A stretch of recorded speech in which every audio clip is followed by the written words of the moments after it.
Peyğəmbərimiz oxumağı bilirdi. Əgər bilirdisə, niyə Allah dedi? Əgər bilirdisə, yəni oxumağı əvvəlcədən bilirdisə, Allah niyə orada iqra, yəni təkrar edir? Elə o iqra sözünü oxumağı bilənə deyərlər. Sözün elə özünün, Ələq surəsinin elə, ayənin özü ona dələlət edir ki, mən bunu həmişə nə ilə misal çəkirəm? Məsəl üçün, bir nəfər uçmağı bilmirsə, əgər biz ona desək ki, məsəl üçün, uç. O da deyər ki, mən uçanmıram axı. Gələk mənə qanat verəsən də uçan. Birinci mənə qanat ver ki, mən də uçum. Düzdür, qardaş? Allah Quran-ı Kərimdə nə deyir? Lə yukəllifullahu nəfsən illə vus'əhə. Allah hər bir kəsə bacardığı şeyi təklif eləyər, bacardığı şeyi əmr eləyər.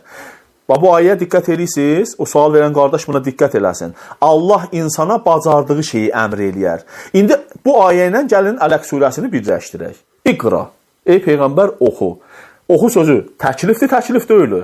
Əgər Peyğəmbər oxumağı bacarmırsa, onda Allah o təklifi nətər onu eləyir oxu? Aydın məsələdir. Və ayənin elə özü, qərinəsi yanındadır ki, Peyğəmbər sallallahu aleyhi və aleyh oxumağı bilir. O, bəzi böyrünə bir bəzək vurublar, o bəzi yəni, saxta hədislərlə ki, bidət kəlmələrlə ki, Peyğəmbər dedi, nəyi oxuyum? Deyir, Cəbrail dedi, oxu. Dedi, nəyi oxuyum? Deyir, elə oldu ki, deyir, Cəbrail aleyhissalam gəldi, Peyğəmbəri sıxdı. O qədər sıxdı ki, deyir, Peyğəmbərin ağzından köpük gəldi, özündən getdi. Ha, qardaş, yəni bir dəfə oxutmaq üçün adamı sıxıb ağzından köpük gətirmək lazımdır. Yəni, bilirsiniz, ayənin siyaqına uyğun deyil. Allah Loğman əleyhissalamın haqqında Quran-ı Kərimdə deyir, və ateynəl loğmanə hikmə. Biz Loğmana hikmət verdik. Nətər verdik?